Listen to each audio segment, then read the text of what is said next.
Good afternoon.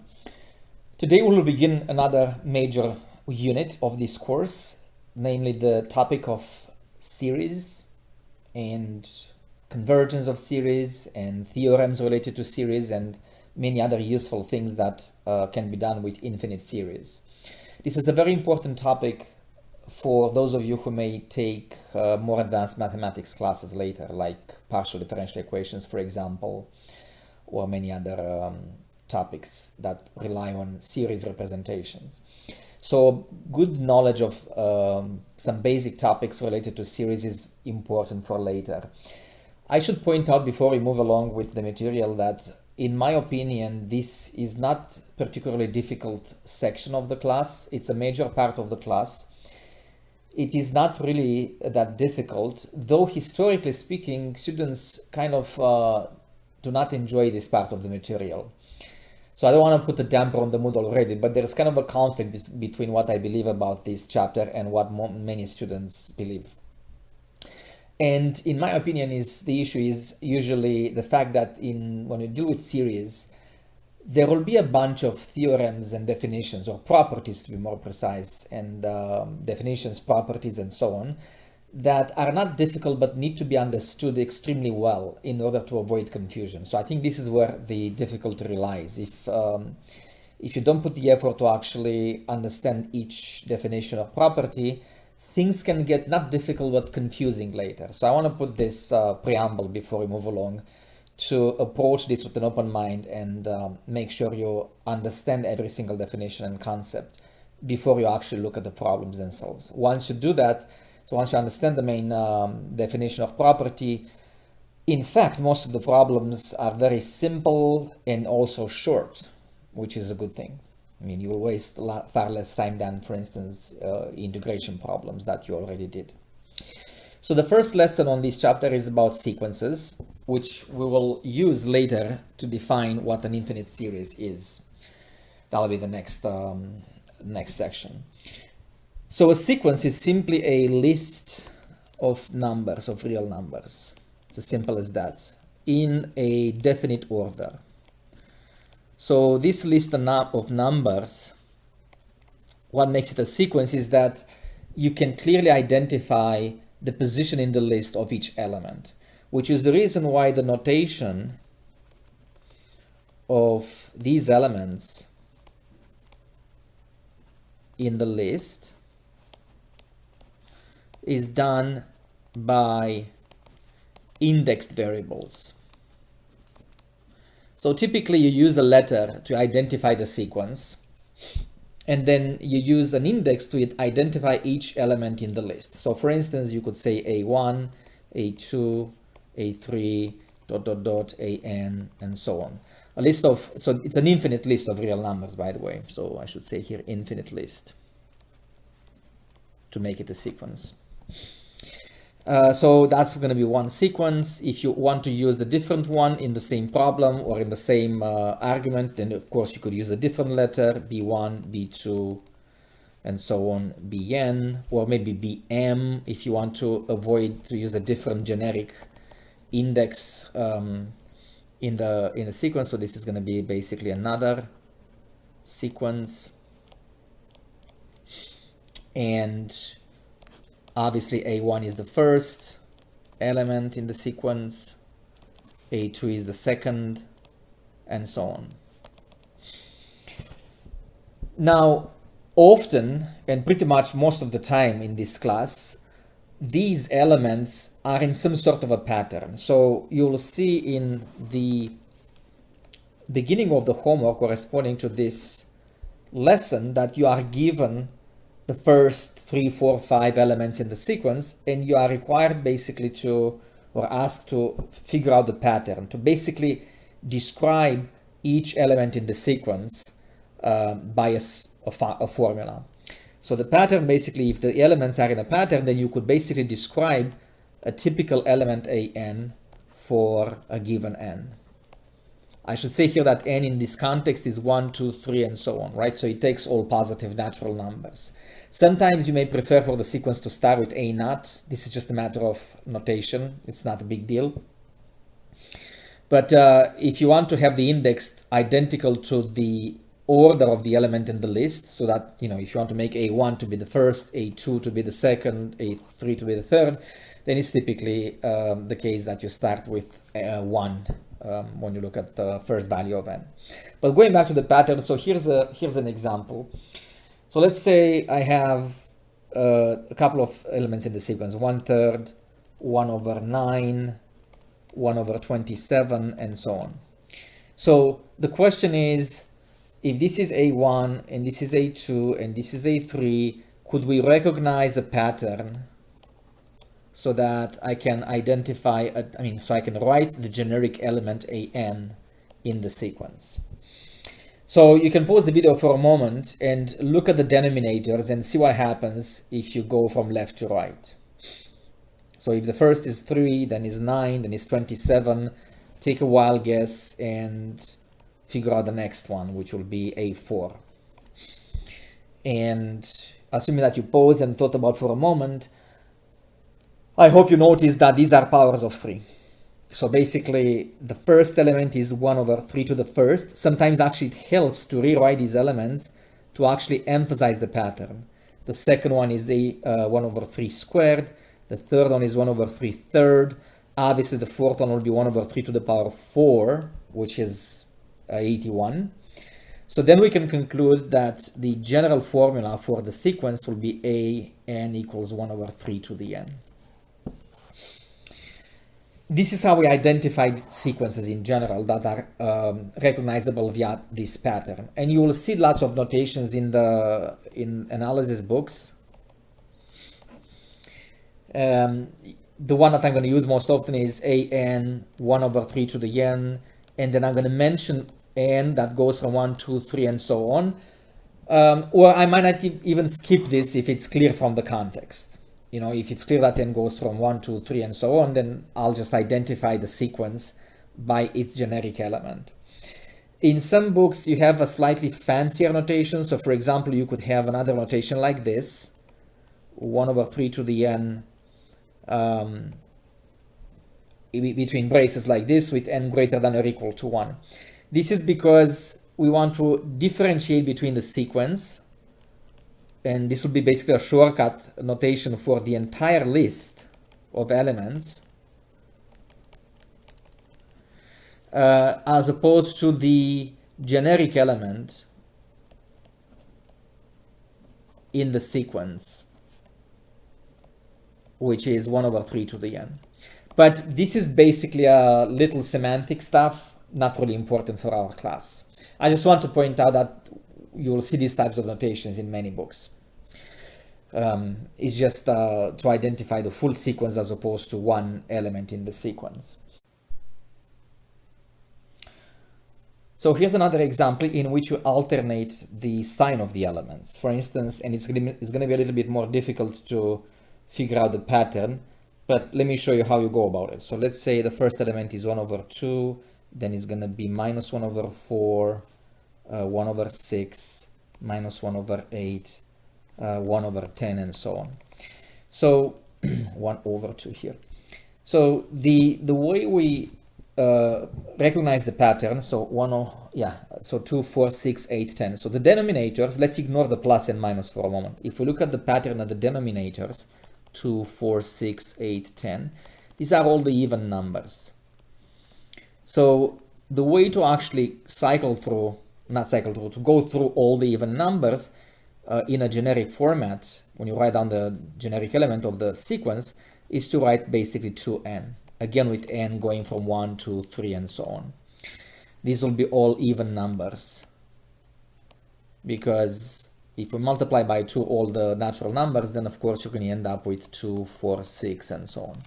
By the same token, for instance, if I write 2n minus 1 with n from 1, 2, 3, and so on, these will be all the odd numbers. Again, if I plug in 1 for n in the beginning, that's going to be 2 minus 1. If I plug in 2, then it's going to be 4 minus 1, which is 3, then 5 minus 1, and so on. So keep in mind that 2n, 2n minus 1 are typical ways to represent even and odd numbers. So I know the denominator is going to be 2n. or 2 times something in terms of n, because here you have to pay attention also to the first element as well. I mean, to make sure it matches with the first element. So again, let's ignore the minus and plus, and let's figure out how we identify the denominators. How do we find the pattern on the denominator? So this should be A1, this should be A2, A3, A4, and N5, and so on.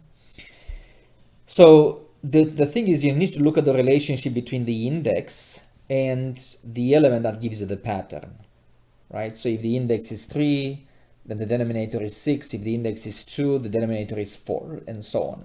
So I know that in my generic sequence, I mean in the generic element of the sequence, the denominator pretty much is clear. It should be 2 times n and 1 on the top. Once again, let's postpone just for a moment how we deal with plus minus alternance of these signs. But 1 over 2n describes 1 over 2, 1 over 4, 1 over 6, and so on. How do you deal with plus or minus?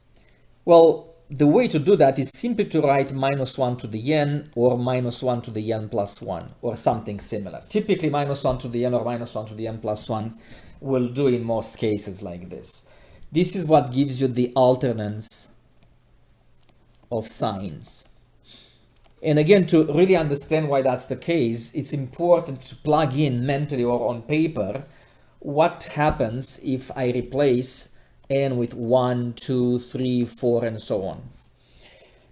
Minus 1 to the first is going to be 1, minus 1 squared is going to be, minus 1 to the first is minus 1 squared is 1, minus 1 third is minus 1. So if I write minus 1 to the n, assuming, and that's important, assuming I start with n equals 1, as it is in my case here, then the first sign will be minus, followed by plus, then minus, plus, and so on. On the other hand, if I have n plus 1 on the exponent here, and again I start with n equals 1, then the first element will be minus 1 to the 1 plus 1, which is 2, and that gives you 1. Then minus 1 third, which is minus 1, minus 1 fourth, which is 1 again, and so on.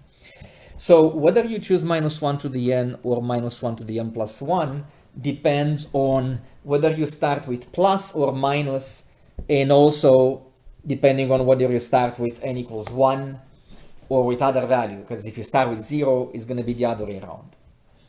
If I start from 0 with n, then it's going to be minus 1 to the 0, which is plus 1. Here we started with n equals 1, and I want the first element to be plus, so I'm going to go with minus 1 to the n plus 1.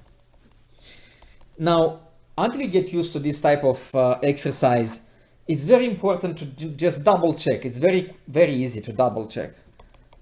Just plug in back the first 1 or 2 elements in the sequence and make sure they will give you exactly what you need. Like, I mean, the correct terms in the sequence. So minus 1 to the 1 plus 1 is 1, times 1 over 2, that's going to be 1 over 2, so that's correct. Minus 1 to the 2 plus 1 is minus, and that gives me the second element, minus 1 over 4, so the overall pattern is maintained. So minus 1 to the n plus 1 over 2n will be the generic sequence, the generic term in this sequence. And let me finish with another example with pattern recognition. Not finish the lecture, but this type of examples.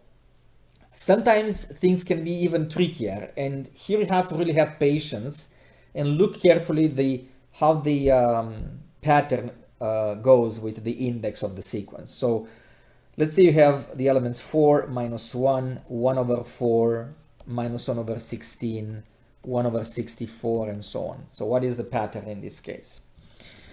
It may not be obvious from the first 2 elements, but if I look at the last 3, then it should be pretty obvious that we have powers of 1 over 4. 1 over 4 to the power 1, and again we're going to deal with minus later, 1 over 4 to the power 2, and then this one will be 1 over 4 to the power 3. So if I follow the same pattern in reverse, obviously minus 1 comes from minus 1 times 1 over 4 to the power 0, which is 1, and with the minus, that's going to be minus 1. And the first one will be 1 less exponent, will be 1 over 4 to the power minus 1. So it's clear that the powers of 1 over 4 increase by 1 unit, starting with the third term, which makes sense that it will decrease by 1 unit if I move to the left. So to the left of this guy is going to be 1 over 4 to the 0, 1 over 4 to the minus 1. Plus the alternates of signs, which we will deal with at the end. Now, how do I write the generic term? Well, remember, this should be A1, this should be A2, this should be A3, this should be A4, this should be A5.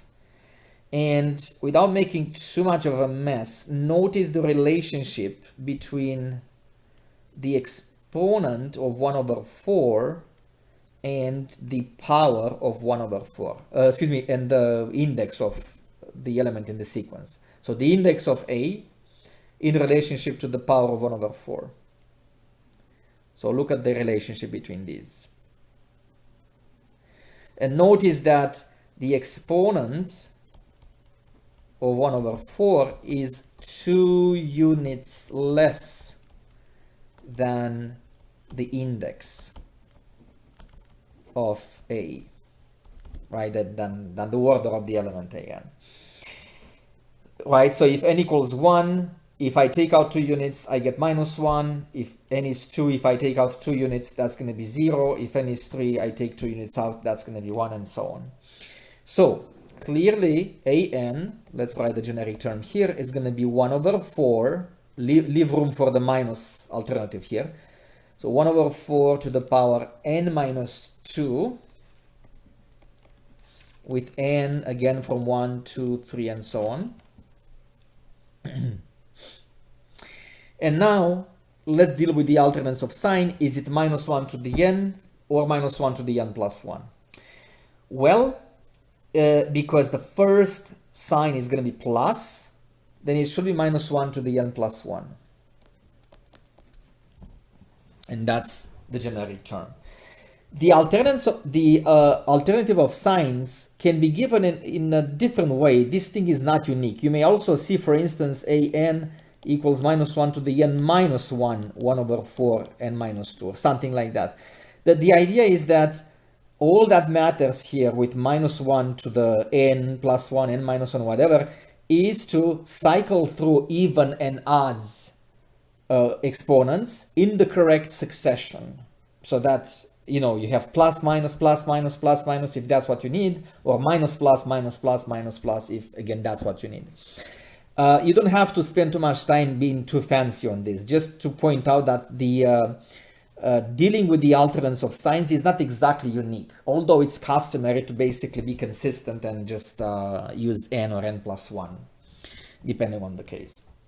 So I think that's plenty for pattern recognition on how to identify the generic sequence. Let's move on to other topics like limits of a sequence, which ties up nicely with limits of functions, which you already know from Calculus 1. So stay tuned. So the notion of a limit of a sequence, which is a very important topic for later, can be loosely tied up to the limit of a function. Actually, not so loosely. We will actually use what we learn from limits of functions when we deal with limits of sequences, without too many deviation from what we learned in Calculus 1. There is a difference in the definition in the sense that, you know, technically sequences are not like functions you encounter in Calculus 1, although as you will see, you can think of it as a function. So the notion of a limit of a sequence is really basically asking the question whether there is a trend such that the elements in the sequence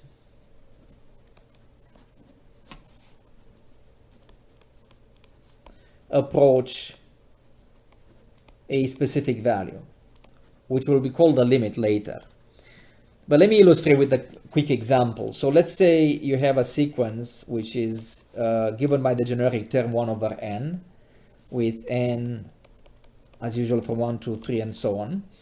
And again, the elements in the sequence are in this order: 1, 1 over 2, 1 over 3, 1 over 4, and so on. But if I were to actually plot these points on a typical x-axis, and let's say this is the origin here, 0, and let's say 1 is going to be here.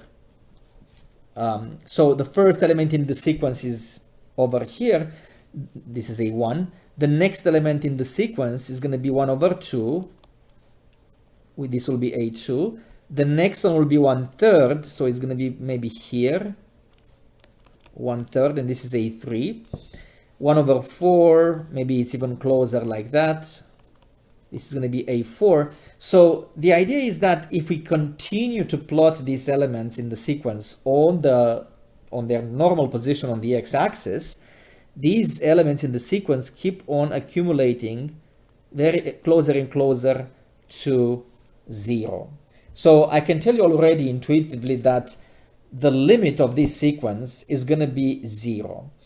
And the limit for what, actually? Because remember, when you dealt with functions, so if you recall, if you had functions as in calculus 1, the question there was, what does the function approaches if x approaches a specific value like a or x naught or whatever?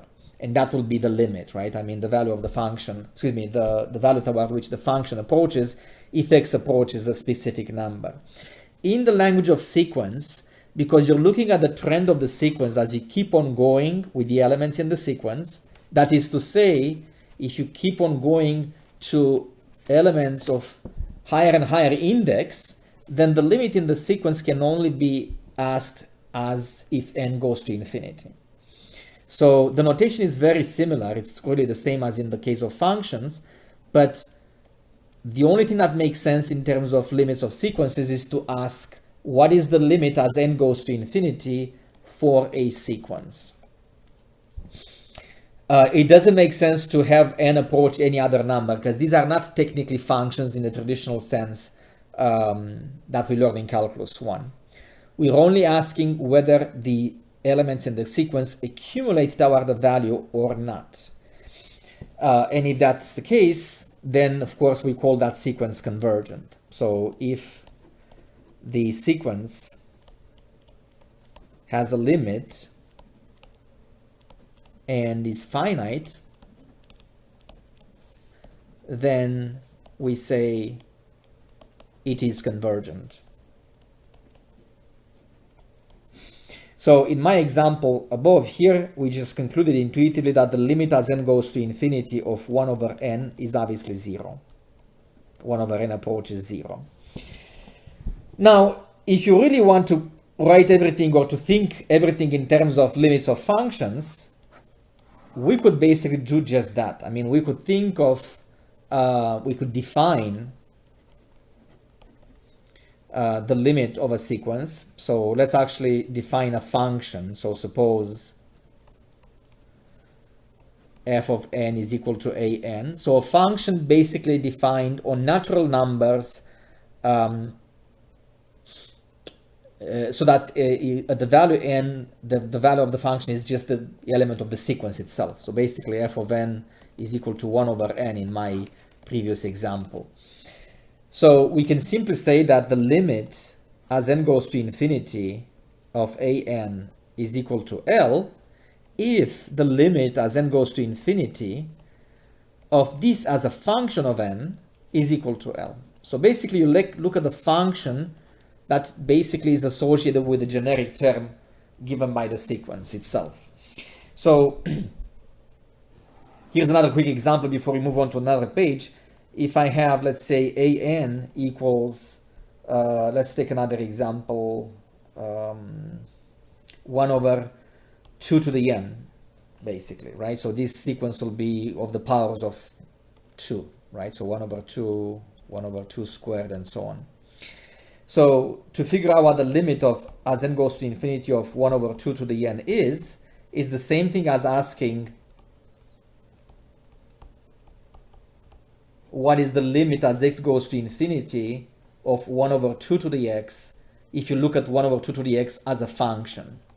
Even though here x could be any real number, the limit of this function associated with the sequence is going to be the same as the limit of the sequence. Normally, we're not going to make this linear notation. We can directly evaluate the limits of sequences using directly what we know about limits of functions, which will be illustrated on the next page as well. By the way, including L'Hopital, for instance, it's perfectly fine just to use L'Hopital rule if it's suitable when you deal with limits of sequences, because you treat essentially in that moment the generic term of the sequence as a function, and then whatever you learn from functions can still be applied. The only restriction again is that you only take the limit as x goes to infinity or as n goes to infinity, because that's the only one that makes sense in the context of sequences. So let's stay tuned for a couple of examples that are essentially inherited from Calculus 1 in terms of limits.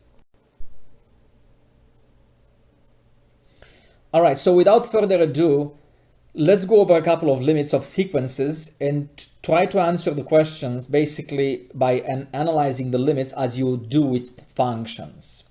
So let's say I want the limit as n goes to infinity e to the minus 1 over n. So again, the only thing which is common to all of these problems is that n goes to infinity. And by the way, here we do this without proof. So there is no need to do those proofs that you did in Calculus 1 when you had to maybe do some algebra to rewrite the term in a different way. If we can evaluate the limit directly, we should do it. We're not going to focus on proving the limit. For example, you will do L'Hopital rule only if you cannot estimate the limit directly. Now, of course, if you cannot, then you have to basically do the work and do the L'Hopital rule if needed, as I'll show you immediately. But if you can estimate the limit based on what you know from limits of functions, you should do this immediately. For example, this one, the answer is going to be 1. And how is that? Why is that the case? Well, if n goes to infinity, you go basically as a composition of functions here. 1 over n goes to 0. 1 over infinity, remember, is basically 0 as a limit. And so therefore, e to the minus 1 over n approaches e to the minus something that goes to 0, which is 1. So without further ado, that's the limit of e to the minus 1 over n. The limit as n goes to infinity of, let's say, e to the 2n, then that's going to be infinity. This is going to be divergent, right? This is essentially e to the infinity, which is infinity. We know that from Calculus 1. So go quickly over these type of questions, because again, we're not looking here to do the proof that we used to do in Calculus 1 in the beginning. The goal here is to be able to compute the limits quickly, whenever possible, of course. There are some fancier ones. For example, you know from Calculus 1 that limit as x goes to 0, sine of x over x is equal to 1. That was a famous example. You could think in terms of L'Hopital. There was a discussion on this, but not important now. And that means essentially you can extend this to anything where x is replaced by something, some expression that goes to 0 in the limit. So that means the limit as n goes to infinity, let's say, of sine of 6 over n divided by 6 over n, let's say. This is going to be 1 because of the same reason as above. Because 6 over n approaches 0 as n goes to infinity. So this sequence behaves exactly like the function sine of x over x with x goes to 0. Let's see other examples. One important concept which I usually teach in Calculus 1, I always teach it in Calculus 1, and I want to emphasize it here as well. Very, very important, because it will allow you to compute quickly limits without too much discussion or work.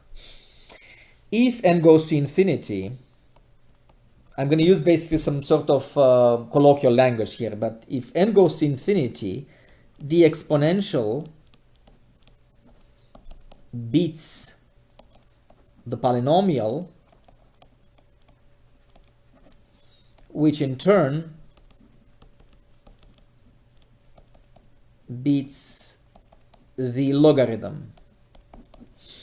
What do I mean by that? Whenever you have, and it's important to illustrate what I mean by that, right? Because it's too vague what I mean by these bits, right?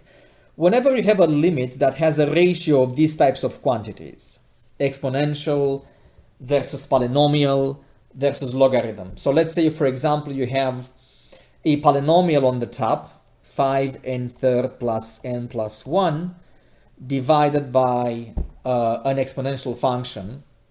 And by an exponential, actually, I mean really the base greater than 1, right? So with a base greater than 1, like let's say 3 to the n, not 1 over 2 to the n, right? So an exponential with a base greater than 1. So these are cases of infinity over infinity, which normally are dealt with L'Hopital rule. So for example, here you could do L'Hopital rule three times to eliminate the numerator. So don't do that in this class. Just remember that when you have an expression like this, and n goes to infinity, the limit is decided by the dominating terms. You really compare the limit, you really compare it with the limit of the ratio of the dominating terms. You're really looking at the dominating powers or terms of the expressions, and then use what I just mentioned here in terms of which one beats the other term. By that I mean which one goes to infinity faster than the other, because that basically decides whether this goes to 0 or not.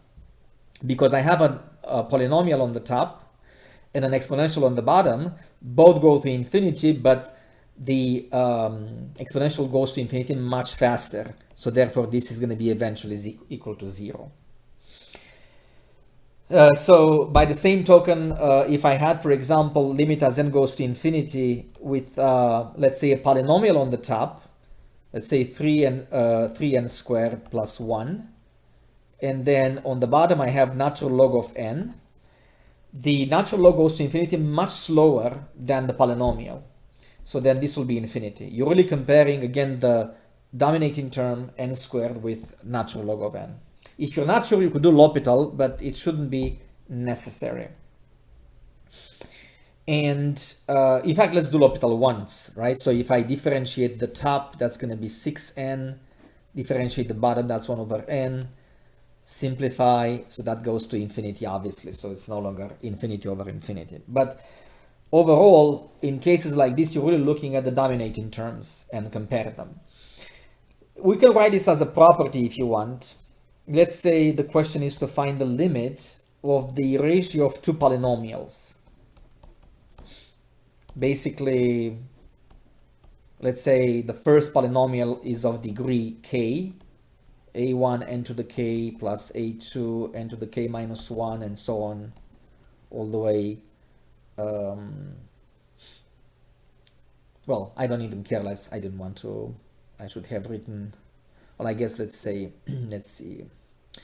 Let's say ak n to the k, a k minus 1 to the power k minus 1 all the way to a naught, divided by a polynomial of degree p, let's say, bp n to the power p plus b p minus 1 n to the power p minus 1 plus b naught. The limit, again, is going to be decided by a comparison of the leading terms. If the degree on the top is bigger than the bottom, greater than p, then the limit will be plus or minus infinity. It's plus or minus infinity because it depends on the sign of ak, basically. It could be positive or negative, so that'll be plus or minus infinity. I'll show you on the next page several examples. If the degrees are the same, the limit is always the ratio of the leading coefficients. If the degree on the bottom is bigger, the limit is always 0. So I'm going to illustrate this with a couple of examples, but make sure you understand these and ask in the office hour if it's not clear, because it's very useful to do these limits quickly without too much discussion. So stay tuned. All right, so here are a couple of examples of what I just mentioned in the previous page. All of these are essentially ratios of polynomials. Well, square root of n is not quite a polynomial, but the same idea works. The whole idea is to look at the dominating terms. Both terms go to plus or minus infinity. So when you estimate this limit, you're really looking at the limit of the ratio of the dominating terms. If it's not clear, you can simplify these terms. So minus 5 over 3 and n squared over square root of n, that's n to the power 2 minus 1 half if you combine the powers. So that's going to be n to the power 3 over 2. This goes to infinity. With a negative constant multiplied to it, the limit will be minus infinity. All you do is you estimate the limit, or you compute the limit given by the ratio of the dominating terms. In the second example, the degrees are the same. So therefore the limit is 2 over 3, which essentially is the ratio of the leading coefficients. Finally, on the last one, the limit is 0 because the degree on the bottom is bigger, right? Again, if I look at the ratio of the leading terms, maybe you can cancel n.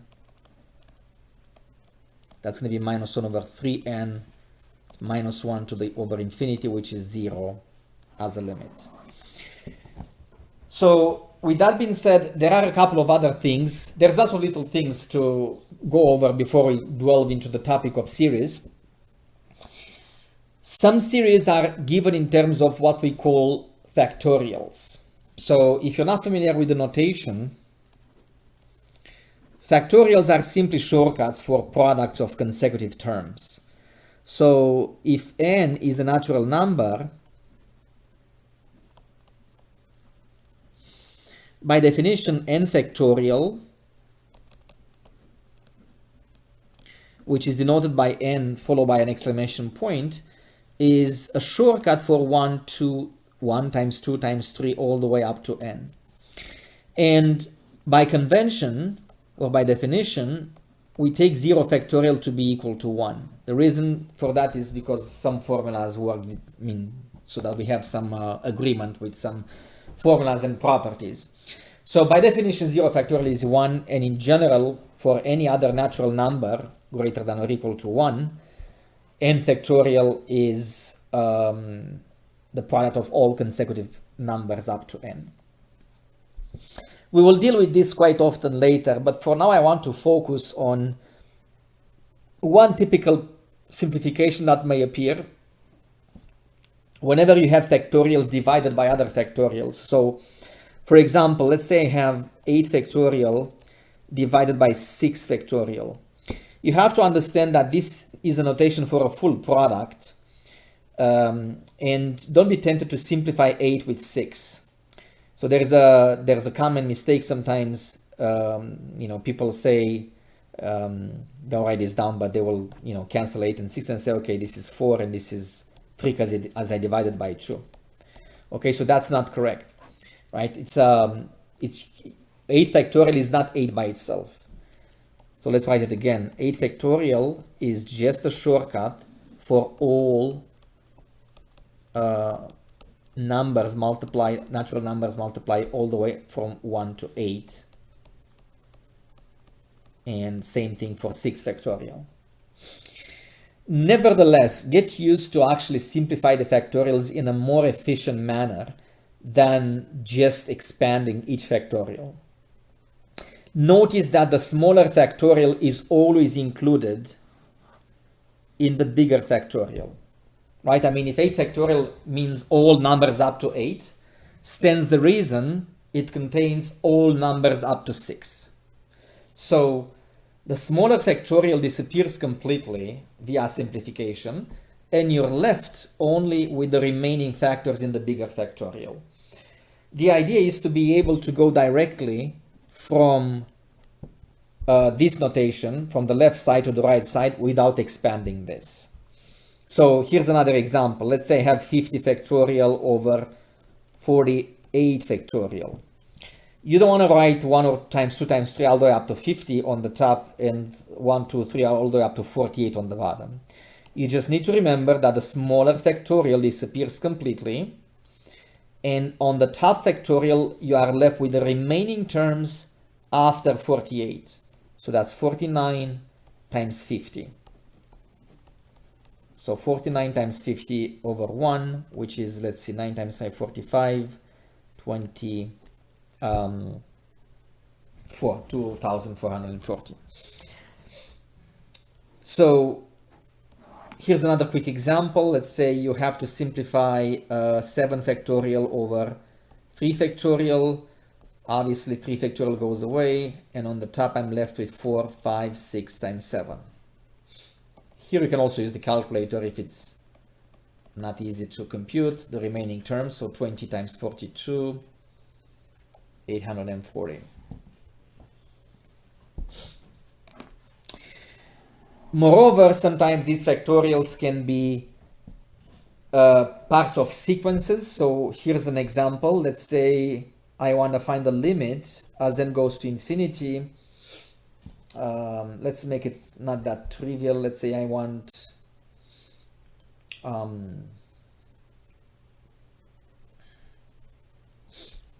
let's say I have 2n factorial on the top divided by 2n plus 2 factorial on the bottom. Obviously the 2n factorial is the smaller one. So when I simplify the 2 factorials, this goes away completely. So you're left with 1 on the top. And on the bottom, you're left with the remaining factors after 2n. So the next one after 2n will be 2n plus 1, followed by the next one, which is 2n plus 2. So obviously it's going to be 2n plus 1 times 2n plus 2. And then of course this is going to be equal to 0 because it's 1 over something that goes to infinity. So we will practice with this later. And let's see, on this we have another topic, and then we can call it a day, the notion of a monotonic sequence. That is to say, increasing or decreasing sequence. And also we have a notion of a bounded sequence, and I think that's it for this introductory lesson. So stay tuned for the next page. All right, so another definition that we're going to be used later in some properties is the notion of an increasing or decreasing sequence. Those are also called monotonic sequences. Monotonic sequences. So let me give you a couple of examples before I write down the formal definition. The clue is in the title, really. I mean, increasing means that, well, the numbers go up as you move along from left to right in the sequence. So for instance, if an is equal to n squared, then if I list the elements, I have 1, 2, 4, 9, and so on. So clearly, this will be an increasing sequence.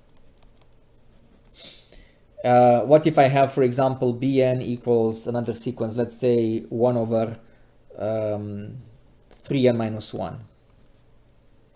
Again, with n going from 1 to 1, 2, 3, and so on. So the first one will be 1 over 3 times 2 minus 1, which is 5. The next one will be 1 over 3 times 1 minus 1, which is 1 over 2. The next one is going to be 1 over 5. When n is going to be 3, that's 1 over 7.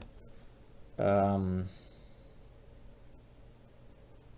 minus 1, 6 minus 1.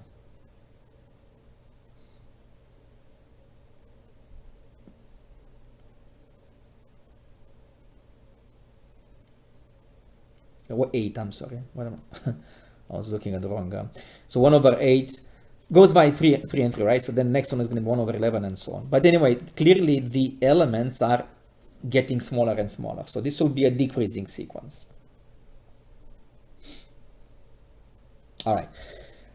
And it's important to know that it can be neither of the two. So for instance, if I have, let's say, a sequence Cn equal to, let's say, minus 1 to the n times n, well, let's see, this sequence goes like this. If n equals 1, it starts with -1, then it again is going to be -1 squared, which is plus times 2, then it's -3, then it's 4, then it's -5, and so on. So if I look at how these elements evolve, then it's going to be smaller, bigger, smaller again, bigger, smaller, bigger, and so on. So this is going to be neither increasing or decreasing. So if the increasing or decreasing property is obvious, so for example, if I look at the sequence here, I don't have to stay, analyze it too much before I decide it's increasing. So if it's obvious it's increasing, then we write it down, we write the answer increasing and be done with it, if that's the question. But sometimes it may not be clear-cut how the terms evolve, essentially. So that's why we need a formal definition, and I mean to verify whether the sequence is increasing or decreasing if it's not clear. So as a formal definition, we say that an is increasing, a sequence an is increasing, if an is going to be less than or equal to the next one, an plus 1. So we formalize what we just wrote above. And we say that an is decreasing if an is going to be greater than the next one, which is an plus 1. Typically, if it's not clear whether it's one or the other, in order to check whether it's increasing or decreasing, we will basically look at the difference between an plus 1 and an, and we ask whether it is positive, which it will mean increasing if you look at the property here. So if an plus 1 minus n is positive, that will mean increasing. Or if it's negative, then that will be decreasing. And if it's neither of the two, then of course it's neither of the two. So it's basically kind of like an algebra workout here, if it's not clear which one is which.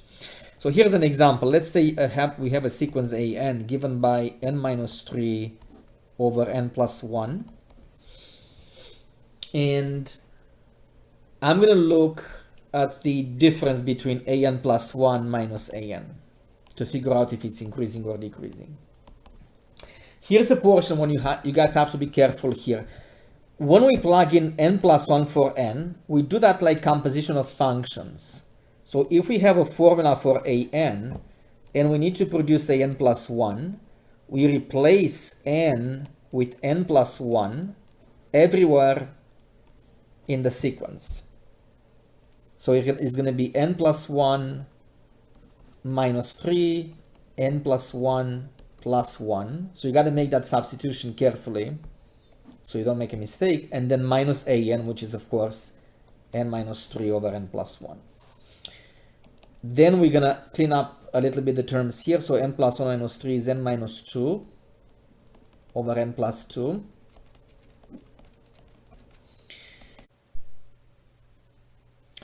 Alright, so there was a typo on the previous page, so let me write down again that difference. So n plus 1 minus an is n minus 2 over n plus 2 minus n minus 3 over n plus 1.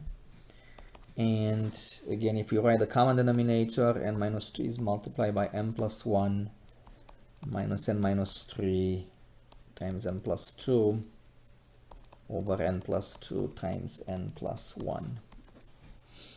Alright, so if we expand the numerator, so n squared minus plus n minus 2n minus 2 and minus n squared, let's do this directly, so minus 2n plus 3n plus 6. N squared cancels, 3n plus n becomes 4n. Which cancels with minus 4n. So all the n's cancel, and then we're left with 4, 6 minus 2, 4 over n plus 2 times n plus 1, which is going to be positive. So an plus 1 minus an is going to be positive, which means an is less than an plus 1, which means an is increasing. So one of the reasons why we won't go over this is because there are situations in which it is not maybe easy to compute the limits, but there is a theorem which states that if the sequence an is bounded, so let's say you manage to prove that your sequence is basically in between two real values. So all the terms in the sequence are between two real values, a and b, together with the fact that an is monotonic. So that means either increasing or decreasing. Then we can conclude there's one of the major theorems in analysis that an is convergent. So there are cases in which we may not be able to prove or to compute what the limit is, but at the very least you can show that the sequence has a limit, basically. So we will deal with that actually a little bit later. Let's actually finish the lecture for now with this introductory stuff on sequences, and next lesson will be an introduction on series, and then other stuff follow from that. So that's it for today.